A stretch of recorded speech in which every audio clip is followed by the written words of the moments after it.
All right. Good evening. So, how you guys doing today? Hope you guys are doing well today. It's been an interesting day. I had a couple of appointments. Some were successful, some were not. But it is what it is. It's part of the business. So, just we have to learn how to get through the good days and the bad days. And as always, make sure you are following your state laws. If you are watching this and you have not subscribed to the channel, please do me a favor now. Just go ahead and like and subscribe. It's greatly appreciated. So tonight, I wanted to take some time out. Wanted to talk about this form that I've been getting a lot of people that's been reaching out to me, asking me if I've done any appointments. Like, have I completed any appointments where it was required for me to verify this form? To be honest, um, I have not, because um, it just haven't been worth it to me. That's just my opinion.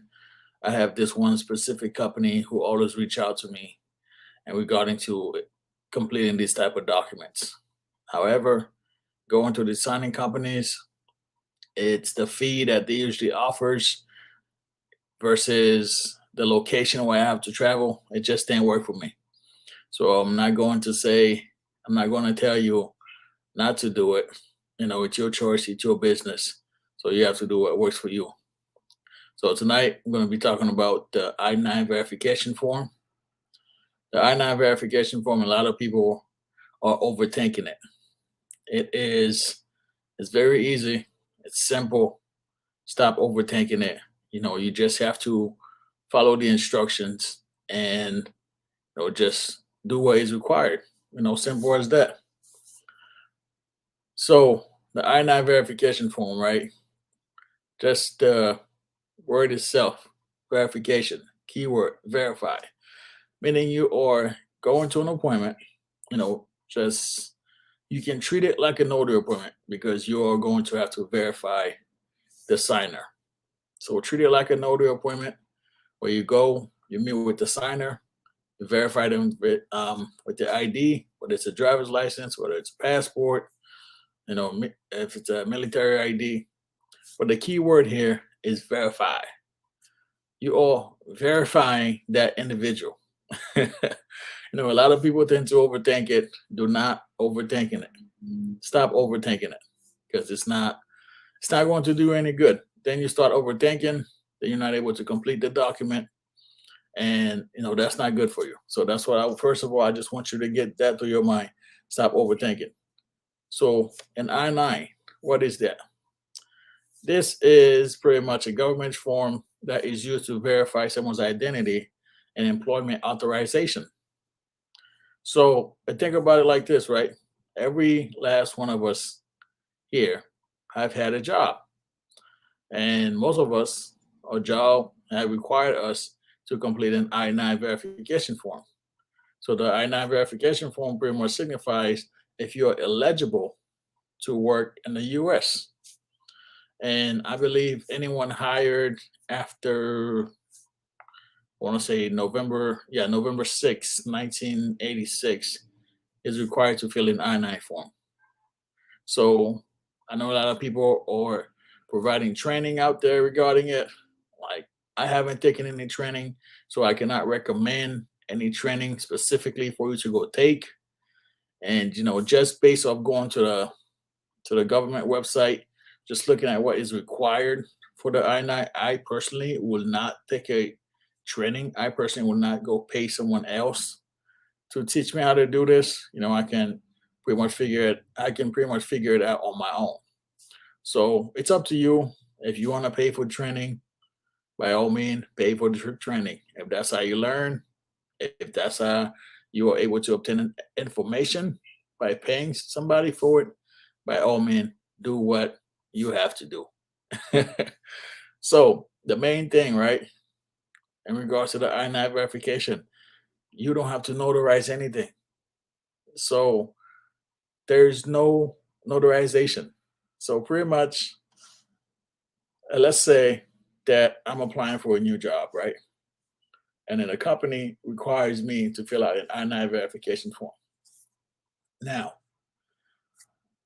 nowadays, based on how everything's are, a lot of things are remote. I know back then you could have easily go to your human resource department and somebody there will have verified the I-9 verification form with you. But now a lot of companies are reaching out to notaries to fill that void. So if I am required to fill out an I-9 verification form, right? And the company reach out to a notary and they let the notary know, hey, we have this new employee that's about to start with us. We need to get the I-9 form verified. Can you go there and meet with them and help them with the process? All right. So now you are going to meet with them. You call them, per usual, confirm the appointment. You get there. You sometimes you will have the documents if they send it to you, or sometimes the client will have the document. First thing that you will do, just like you will have been doing at a notary appointment, you will verify the identification and make sure that the person that you're meeting with is who they say they are. And I-9 verification is quick and easy. I could estimate it maybe 15, 20 minutes top.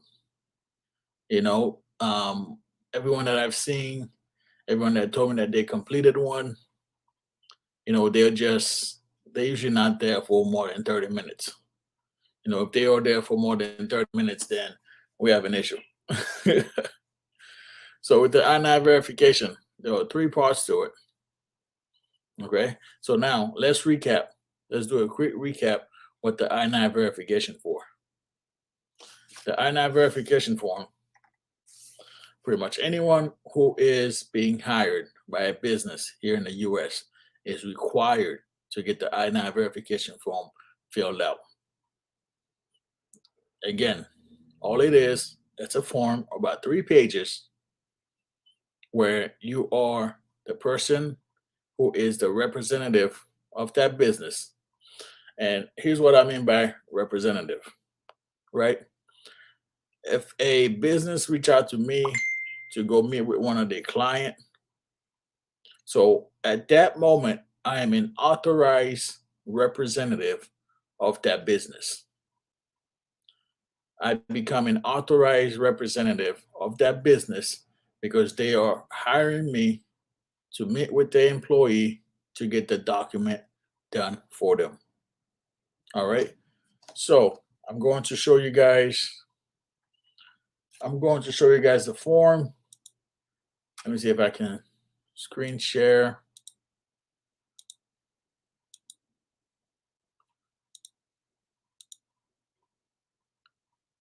All right. So this right here is the I-9 form. As you can see, it's an application. It's an application, just like you've done, fill out multiple job application in the past, as you are making your way through the corporate America. All it is an application form. Stop overthinking it. Employment eligibility verification. So they are verifying that you are able to work in the US. That's what it is. Don't overthink it. Okay? Do not overthink it. So we are going to go through this application right here. Section 1, employee information. It says employee must complete and sign section 1 of form I-9 no later than the first day of employment, but not before accepting a job offer. So you will get your letter of intent with your offer, you accept it, bam, congratulations. Now you have to complete the I-9 form. So let's go through it. Let's see how it's not really complicated. Anyone can do this. Like a couple practice, go on the website, the uscis.gov website, they have the form there for you. So this is why I'm saying, if you want to pay for training to go over a document with somebody that doesn't require you to notarize absolutely nothing, that's on you. If that's how you want to spend your money, you want to support businesses, that's great. I'm all about networking with each other, supporting one another. If that's what you want to do and that's what works for you, by all means do it. So we're going to go through this form right here. As you can see, the first box, your name, last name, first name, middle, any other name. So if you had another name, I don't know, John Hancock, Ray, you know, Mike Tyson Jr. Look, whatever other name that you have to put it there. As you continue through the application, and just ask you for the basic information: your address, town, state, zip code, date of birth, social, email address, telephone number, right? So now this is where you have to pretty much check off whichever box belongs to you. I attest under the penalty of perjury that I am, check one of the following box. So this right here is not even for you to do. So if you are meeting with someone that you have to complete the I-9 verification, this first part right here is not for you at all. It is for them to complete. So they are the one who are going to fill out this section here. So don't get overwhelmed thinking that, oh, do I have to fill this out? No, you don't. First section says employees information. That's it. The employee is filling this out. And as you go through it, has more stuff, whether they're a citizen, non-citizen, permanent resident, or an alien authorized to work. All right. And when we're talking about, when we're using the word alien here, I'm not talking about, little monsters or big headed and big eyes from outer space. All right. So that's not what I'm talking about. All right. So the first section here is for the employee. So they're going to fill it out. Second section, preparer or translator certification. Check one. The person that's filling it out. So clearly, you either have this box here. I did not use a preparer or translator. So if I was filling this out, I will click this. I did not use a preparer or translator, meaning I did it myself. Or a preparer or translator assisted the employee in completing section one. So if I did not speak English and somebody else assists me with completing the employee information section one, then I will be clicking here. If I'm able to do it myself, I will just click the first box. I did not use a preparer or translator. All right. First box, first section, complete. Now, if you're a notary that was hired to go complete this, guess what? The first page, you don't have to do nothing. All you at the bare minimum that you'll be doing on this first page will be identifying the person, making sure the person that you are meeting with is who they say they are. That is the main thing that you will be doing, right? Section one, it's all done. It's all set. Now let's go to section two. What does section two says? Now, section two, remember when I said that prior to COVID, when we was not working remote? Now, if you was a new hire and you had to complete the I-9 verification form, then you will have brought this form here to your human resource department. The person in your human resource department will then fill this section here. So section two, as it says, employer or authorized representative. Employer, so the business who's directly hiring you, the business that you are going to work with, or an authorized representative. So as a notary, if they call you to go meet with a client or an employee of theirs, you now become the authorized representative of that business. That's all it is. So what are you doing? You are going to verify the individual. And it gives you the different type of lists. The first section, employees information.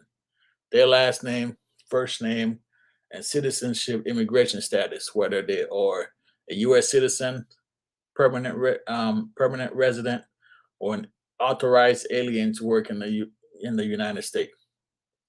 All right, bam. Now we're going to complete this part here. So before we go to this part, I'm going to show you a list of acceptable IDs. Again, everything is there. Everything's on the website. If you want to pay somebody to show you this, that's on you. You know, the choice is yours. It's your money. You can use it however you want to use it. But I am just sharing this information with you guys because lately it's either I've been getting a lot of questions regarding I-9s, or I'm seeing a lot of people, you know, bundling up packages and selling this. You know, again, I'm not knocking you. If you have a clientele for it and people that are willing to pay for you to provide this to them, by all means, do what you got to do. So this is pretty much for those who's been reaching out to me, asking me about this type of form, whether because they haven't done it or because they have seen it and they are worrying about it or they are overthinking it. So now we are going to go to the list. Again, here's the website I'm on, uscis.gov. You have all the information that you need regarding an I-9. List A. Let me see if I can do this.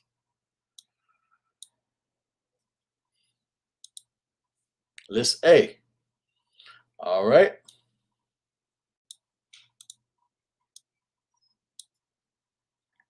Form I-9 acceptable documents.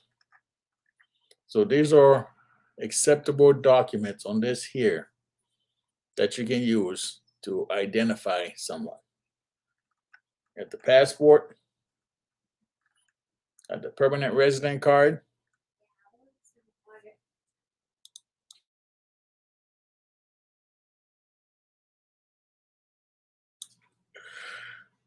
as always, my daughter always wants some water. You know, you gotta love it. So so back to here, right? So the acceptable form of ID, permanent resident card. So all the information that you need is here. Employment authorization document. So it's telling you which type of document you can use for ID. And look, and then here's for list B. They even have list B. Driver's license. You know what to look for. This is the driver's license. This is not a driver's license. This is an identification card. Driver's license up here, as you can see. All right. And how you know this is not a driver's license under 21? And most of them will say not a driver's license. And most of them will say identification card. All right. ID card issued by federal, state, or local government agencies. All right. And acceptable list B document for individuals under the age of 18 who are unable to present a document listed above. School records, report cards, clinic, doctor, or hospital record, daycare or nursery school record. So that's for minors under the age of 18, because you know most state kids can start working. Well, I want to say teens can start working at 15, I believe, either 15 or 16. I don't remember. Like I had my first job a long time ago. And let's see another form of ID. A U.S. Social Security account number.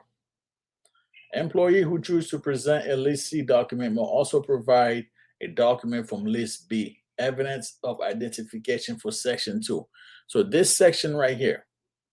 So if an employee provides you with a Social Security, they must also provide you a document from List B. All right. Everything that you need is right here. Everything that you need is right there. Okay? Everything. So now you're going to complete this section here. And if you are not sure about this section, guess what? They have directions, they have the instructions. They have the instruction on how to complete each section. Section 1, employee information. I already showed you guys section 1, employee information, right here, right there. Let's scroll down. Section 2, employer or authorized representative. Guess what? Employer and authorized representative is right there. So it's not complicated. If you are willing to do the work, just do some research. It's not complicated. All right.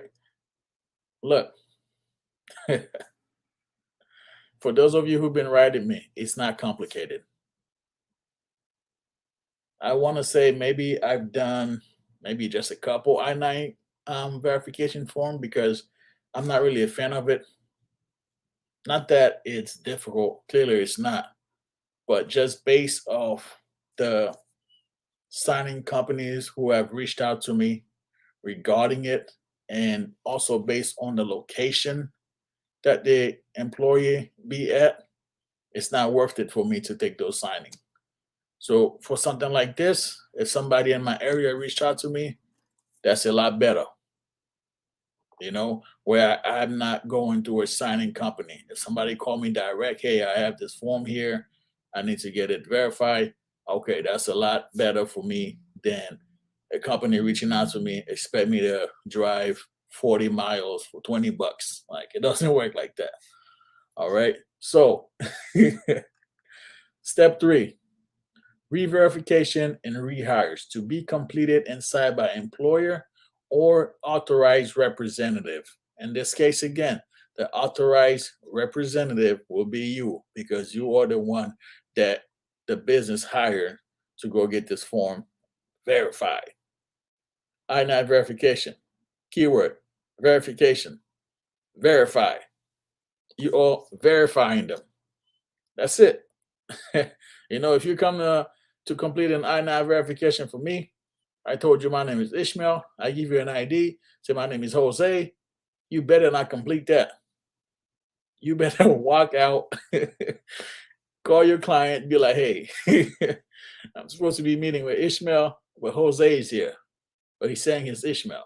Look, this is not complicated, folks. It's really not. Sometimes you just have to do some research. Sometimes, you just have to take some time and just, ask yourself, what I'm going to pay for, am I able to do it myself? There's certain things it's required that you pay for. But there are other things like something as simple as this. I personally will not be paying somebody 100, 150, $200 to walk me through how to complete this. That's just my opinion. But if that's what you guys want to do, be my guest. All right. But the purpose of this video was to show you that those who's been reaching out to me, all the information that you need is on the website. Everything from the instructions, the type of ideas, list of acceptable document. All document must be unexpired. This is where you transfer your skills at the notary. Because if you are meeting somebody for a notary appointment, guess what? They document must be unexpired. All right. So this is what I am telling you guys. This is extremely easy. It's not as complicated. A lot of people are making it seem complicated. A lot of people are creating fear, making you think that, okay, you need to take a course. If that's what you feel like you need, by all means, do so. But again, those who's been reaching out to me, this is the information. So what I'm going to do, I'm going to put the link to this here in the description of this video. So that way, after you watch this, if you want to click on the link, you want to download the form, you want to download the instructions, and maybe you can practice at home. All right, use one of your kids, use your spouse. You can definitely use them to practice. But all the information that you need is right here. Everything that you need is right here. Okay, so it's not complicated at all. All right, so I just wanted to show this to you guys. I hope you guys take advantage of it. And so next time you get a call to complete an I-9 verification, whether it's to a signing company, whether it's to general notary work, somebody reached out to you to Google, you won't overthink it because there's nothing to overthink. Everything that you need is right here. And again, you're not notarizing any document. Verification, verify. All right. You're verifying the individual is who they say they are for the company that is outsourcing this to you. All right. So everything is here. I will put the link, like I say, below. So check it out. Go on the website. And if you have any further question, you can reach out to me. Again, if you take your time and go through this, it might just save you some money. And that's all I'm saying. So if you're watching this, don't forget to like and subscribe to the channel. I appreciate you all for subscribing. I appreciate you all that's going to be new subscribers. Hope you guys have a great day. Hope you guys be safe. And don't forget to tune in for the live every Friday here on Matthew and Notary Services channel. You guys have a good one.